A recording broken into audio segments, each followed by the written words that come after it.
Non-mistakes, just remember that for later in this video, cause trust me, it's gonna come back into play. The 5-star player we're gonna talk about has one of the most fascinating stories and situations I've ever seen in my life. You had many people out there who thought he was too cocky from the jump saying stuff like this. Just goes to show how with a massive ego and no desire to improve, even the most favorable conditions can result in failure if you just put your mind to it. I never thought Rosen was that good of a quarterback. It's tough to get better if you already believe you are the man. However, and this is why I say it is so fascinating and it's also controversial, there's many other people who believed he was just unlucky. You had people stating this and it got nearly 2,000 likes, one of the most unluckiest players ever. Hopefully he gets another chance. At this point in time, it really doesn't matter what you believe or how you feel about this guy because he has completely fallen off of the map. I don't want to go as too far as to saying he had Baker Mayfield star power, but he was kind of close. Dating all the way back to high school, he was a recognizable figure, and when you heard his name, you knew who he was. In this life, you'll hear people say, oh, well, that person got lucky, they got lucky, and blah, blah, blah, blah. I don't believe in that. I believe in preparation, it meets opportunity, and that's what people label as quote-unquote luck. In order to get quote-unquote lucky in this life, you have to be prepared for the opportunity, because a lot of people get all these great opportunities, but they're not prepared. Maybe that's what happened here, but there's also so many people out there, and you can make a legit argument and case for this,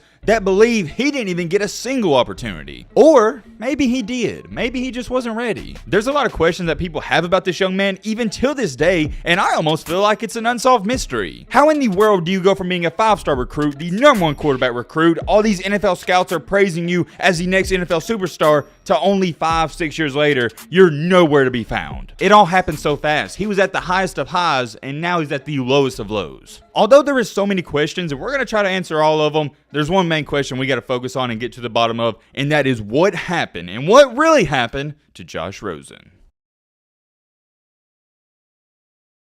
Good old Josh Rosen. Man, oh man, this is a name I saw on Twitter about 3 or 4 days ago. When I saw it, I was like, whoa, whoa, whoa. Holy crap, where is this guy and what happened? I remember keeping up with this guy so much, and I wish I could sit up here and act like I'm shocked he's fallen off, but I'm gonna just be completely honest, I never was sold on him. And I know it's easy for me to say that now, but I truly wasn't. I was never a firm believer in this guy. There was too many red flags from the jump, and we're gonna go over all of that. As we go throughout this story, you're gonna see a lot of ups and you're gonna see a lot of downs, but at the beginning, you gotta give credit where credit is due. He was a big baller in high school. As only a 10th grader, yes, a sophomore, he threw for 2,000 yards, had 22 passing touchdowns to only 8 interceptions. Yeah, it wasn't the greatest. I know 2,000 yards, it's not a lot, and only 22 touchdowns to 8 interceptions, it's not the greatest ratio I've ever seen. He was only a 10th grader though, and he was playing for a pretty well-known team that goes by the name of St. John Bosco High School, which is in Bellflower, California. And I also believe, if I'm not mistaken, that's where DJ Uyunglele played at. I could be wrong on that. If I am, let me know in the comment section. Continuing on from his sophomore year to his junior year, this is when his game, it took a huge leap and bound. He jumped up all of his numbers and he had a phenomenal year. In this junior year, he led his team to a 16-0 record where he threw for over 3,200 yards, had 39 passing touchdowns to only 7 interceptions. Not too bad. I never try to spend too much time on these players' high school careers because you know how it goes. They dominated. It's high school. Now, I do like to run through it briefly, and let's just go over his senior year. It was pretty much the same. Threw for nearly, once again, you see it right here, 3,200 yards, had 29 passing touchdowns to only 4 interceptions. Nice. And when it was all said and done for Mr. Rosen, aka the Rosen one, he was regarded as a 5-star recruit and ranked as the #1 pro quarterback in the entire country and the 11th best recruit in the country. It goes without being said, every single college in the country wanted this guy, but to make a long story short, he committed and signed with UCLA. Very, and I mean very major pickup for UCLA, because come on now, UCLA is not a school that's known for getting a bunch of 5-star recruits. Yeah, they do get some here and there, but they're not like an Ohio State, Georgia, Alabama, or Clemson. Here's where things start to get juicy. He comes in right away as a true freshman in 2015, and he starts every single game. I didn't necessarily at the time think he had a phenomenal or a great freshman year, but a lot of other people, they were sold on him. And I'll explain to you as to why I didn't think he was all that, but let me show you the numbers first so you can get some perspective. He threw for nearly 3,700 yards and had 23 touchdowns, and this is my major concern and red flag, 11 interceptions. Not exactly the greatest ratio ever, but hey, maybe it was just a year where he was struggling with throwing picks. Everybody's counter argument to the interceptions was, oh, well, he's a freshman, you know, he's going to make mistakes here and there. Outside of that, he was good. And yes, I agree with that. He is a freshman. He's a true freshman. He is going to make mistakes. but you're also playing in the weakest Power 5 conference. A lot of people don't want to bring that up, but you gotta mention it. UCLA played in a weak conference at the time. It is what it is though. Moving on to 2016, this was the concerning year for me. And the reason I say it's concerning is because what do you want to see in any athlete's numbers? You want to see them improve every single year. You don't want to see them get stagnant, and you definitely don't want to see them go backwards. Well, in 2016, and let me throw this in there, he got hurt and had to miss the last 6 or 7 games, so he did only play in 6 games, but in these 6 games, it was no improvement. I'll show you the numbers right here. 10 touchdowns to 5 interceptions. Relatively almost the same touchdown to interception ratio from 2015, 2-to-1. If you double it, theoretically speaking, he would have had 20 touchdowns to 10 interceptions, like you see right here, kind of similar to 2015. And I don't really like to pay attention too much to this, but look at his quarterback rating. Kind of the same. Didn't go up too much. In that year, like I said earlier, he did get hurt, so he had to miss the last 6 or 7 games, and he came back for 2017. For 2017, he was pretty healthy. He was ready to go, and still, I didn't see too much improvement. Similar to 2015. In 2017, he only had 3,700 passing yards, and he had 26 touchdowns to 10 interceptions. The ratio did improve, but still, you see, he's got double-digit INTs. And I'll show you right here, every single year, his completion percentage, it was right at 60%. And you know me, if you've been watching the videos, you know I'm more of the eye test. I don't really pay attention to the numbers too much. Yes, they matter, but I want to see what you do on the field. But in this situation, and it's the best way to describe it, these numbers, it tells a story perfectly, in my opinion. When I evaluate any quarterback, I have 3 things I look for. Number 1, did you improve year after year? That's an obvious. Number 2, are you throwing a lot of interceptions? And number 3, your completion percentage. Those are the 3 things I look for. You can look at other stuff, but for me, that tells a story as much as I need it to. I want y'all to really think about this, and this is the great example I can use. Look at Trevor Lawrence, Tua Tagovailoa, Kyler Murray, or even Jalen Hurts when he played for Oklahoma. Look up any of those players' touchdown to interception ratio,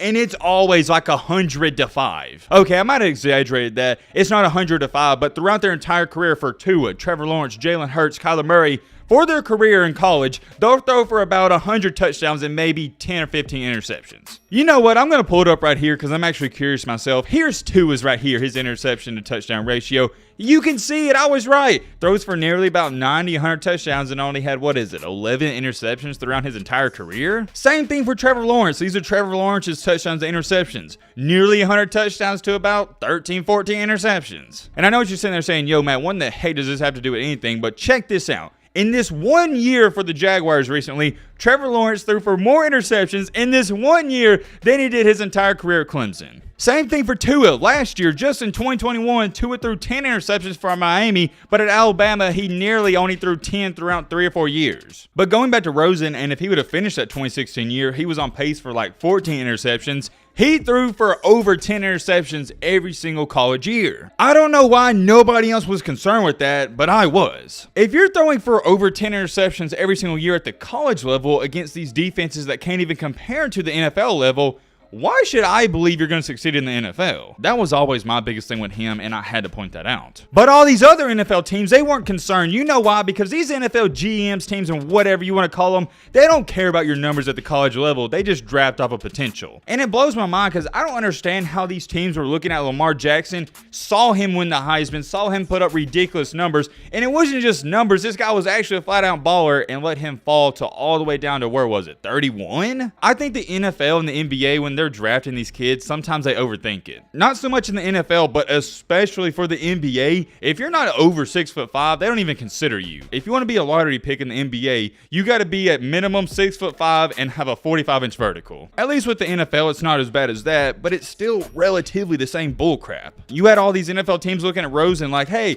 maybe he does throw a lot of interceptions, but who cares? He's about 6'5", 225. He's got that NFL pro style build. It makes some sense, and I already know somebody's going to try to bring this up. They always do. Well, Matt, Josh Allen for the Bills, he threw a lot of interceptions when he was in college. Okay, well, guess what? That was a 1 in 1,000 chance, and guess what? Josh Rosen ain't Josh Allen. So I don't want to hear any of that in the comment section. Anyways, let's get a move on. After that 2017 year, he enters the NFL draft, and the Arizona Cardinals, They weren't even anticipating on drafting a quarterback, but they moved up to number 10 from their 15th overall pick. They bounced up to 10 and they draft him. I'm not going to say it was the worst pick ever because yeah, it made some sense, and a lot of people around the league, they were hyping this up. They thought it was the smartest thing ever. I'm going to read you off some of the comments that a lot of these people said, and these are verified sources, and check out what they had to say. Rosen is the best pure pocket passer in the draft. The Cardinals need to protect him, but if they do, he'll be a Pro Bowler. They make the smart move to go get the guy who might be the most NFL ready passer. Josh Rosen is the best quarterback in this draft. Arizona was smart to go up from the 15th pick and get him. And this guy's from Bleacher Report, and he said this: the top quarterback in the draft dropped to number 10, and the Arizona Cardinals traded up to get him. The best quarterback in this draft had to wait 10 picks to hear his name called. Rosen is the most polished passer in this quarterback's class, advanced in his footwork, throwing mechanics, and understanding of coverages. I could continue to go on and on, but you get the point. Everybody was saying he was the best quarterback in that draft.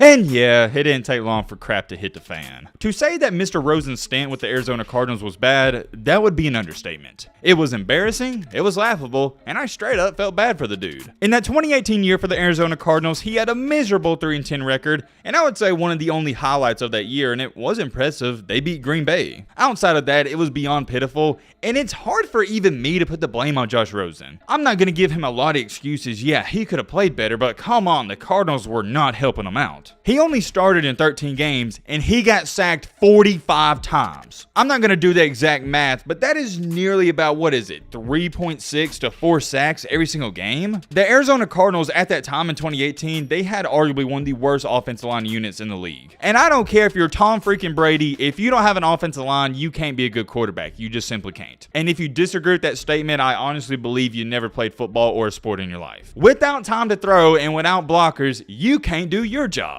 It all starts up front. If they block, you get time to throw, and then you can do your job. But where I felt bad for Rosen is he didn't even get time to do his job because he was worried as soon as he snaps the ball getting tackled. So I will give him that, and it is key to throw that in there. The Cardinals did not help him out. They had the worst offensive line, or arguably one of the worst. In those 13 games, he wasn't too good though himself. He only completed about 55% of his passes. Threw for nearly 2,300 yards, and here's where it's bad, 11 touchdowns to 14 interceptions. Yeah, not too good. I'll talk about that in a second. His QBR was embarrassing at 24.1. Oh man, I didn't even know these numbers were that bad. I mean, I knew they were bad, but just now looking at them, they're really bad. Yeah, I'm not going to beat a man when he's down. I think you get the point. It wasn't a good season. If you thought this story wasn't sad and bad right now, it gets worse even after this. With the Arizona Cardinals being one of the worst teams in the NFL that year, guess what? They got the number 1 pick in the draft. And I think we all know where this is about to go. This is where they selected Kyler Murray. There was a lot of debate about this, and it is controversial. They only drafted Rosen for 1 year at 10 overall, and now you're going to move on from him? Like, seriously, he didn't even have a chance to prove himself. If you want to move on or cut a guy after 2 years, I understand that. But 1 year? No, that's way too fast. I don't want to spend too much time talking about that. It's debatable, but it happened. Obviously, when the Cardinals drafted Kyler Murray, right after that, they traded Josh Rosen to the Miami Dolphins. I actually remember this moment very vividly because you had a lot of people saying, hey, maybe this is a better opportunity. It's a second chance for him and he can prove himself. At Arizona, let's just be real now. I'm not a Josh Rosen fan. I'm neutral. But let's just be honest here. He didn't get a legit opportunity. Did he get an opportunity? Yes, but it was one of the worst ones ever. They traded him to Miami, and there was some talk that maybe he could win the starting job, and yeah, it never happened. For the Dolphins in 2019, he appeared in 6 games, in which 3 of those he started where he had a record of 0-3. Not too hot there, and his numbers weren't too much better. Matter of fact, they were pitiful again. Completion percentage dropped to 53.2%, only threw for 500 yards, and had 1 touchdown in 3 starts to 5 interceptions. And I think at this point in time in our story, this is when his career, it forever ended, and he will never get a real and another shot. And I know that's ironic to say because it didn't even feel like he got a legit shot in the first place, but now I know he's not going to get another one. But I do want to bring this up because a lot of people aren't. He only started 3 games, remember, and he still got sacked 16 times. The Arizona Cardinals in 2018 and the Dolphins in 2019, both of them had some of the worst offensive line units you could see. That right there, ladies and gentlemen, is the definition of an unfortunate circumstance for Josh Rosen. And then it's almost like it was deja vu again for Josh Rosen, and you can't help but feel sorry for him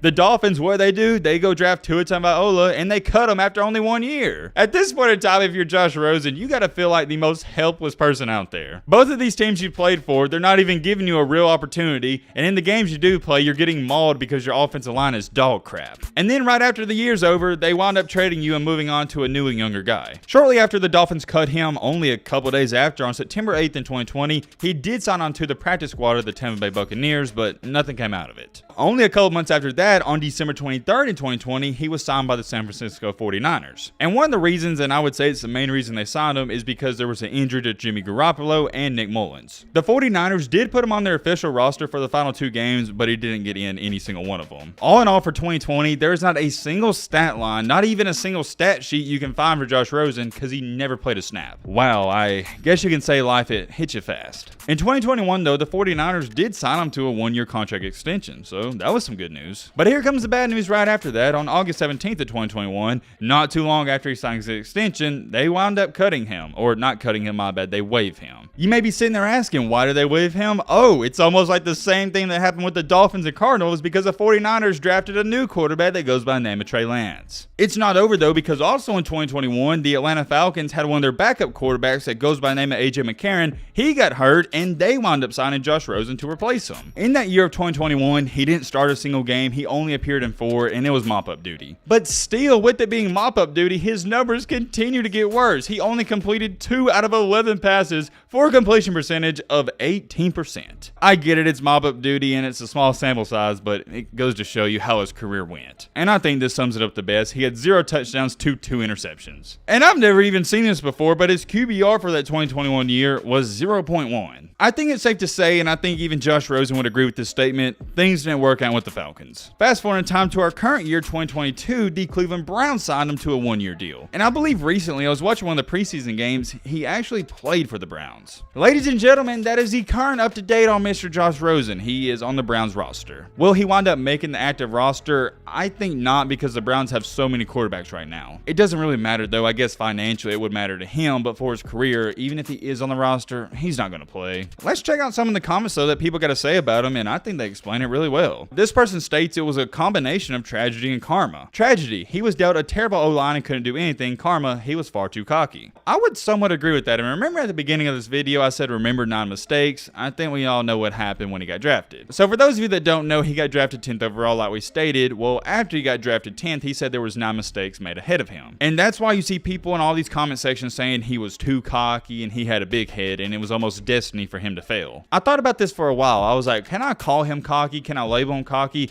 And I kept up with him in high school and college and even in the NFL. And outside of that, I don't really think he's cocky and he doesn't rub me the wrong way. Look, come on now. He's a guy who got drafted, and any NFL player, when you get drafted, you're supposed to believe you're the best. I personally don't have a problem with him saying that. If you do, I do understand it though. You also got your fair share of people stating stuff like this, and this was over 2 years ago. How can I put this as simple as possible? Rosen is a bust. Yeah, I would say that person, he's pretty much right, and he's looking like a genius. He hasn't lived up to all the hype and expectations. We know that. He knows that. Everybody knows that. That's not the real question here. Here's the biggest question, and I think you can make a case for any side of this argument. Is Josh Rosen a bust? And I'm curious. Let me know your thoughts down below. Well, my bad. Hold on. That's not the main question. Here's the real main question. Because obviously he was a bust. I don't know why I said that. Like I said, here's the main question. Was Josh Rosen dealt a fair hand? Was he given a fair opportunity? Did he get a real and legit shot? And it's going to be a great argument, because here's case A. Yes, he did get a fair shot. For the Cardinals, he went 3-10 and he started 13 games and he proved he wasn't that good. And even for the Dolphins, when he went there, he played in a couple games here and there and he was terrible. The bottom line with the NFL is you're going to only have 1 to 2 years to prove yourself, and if you're not good, these teams are going to move on. It's a business. They can't wait 3, 4, 5, 6 years for you to be good. They got to win now. If you want to say he was given a fair opportunity and a fair shot, I can see where you're coming from, and I would agree with that. On the flip side, case B, saying he wasn't given a fair opportunity, well, what the Cardinals did for him, they didn't provide any weapons, they didn't provide an offensive line. Same thing with the Dolphins, offensive line was terrible. But it all comes down to this, his numbers weren't good and his play wasn't too much better. And honestly, at this point in time, it's looking like he's going to have a hard time even being on a roster, not even talking about playing, just being on an active 53-man roster. I think it's safe to say his career is officially over and it is done. I am very curious, let me know your thoughts down below, but road to 1 milli!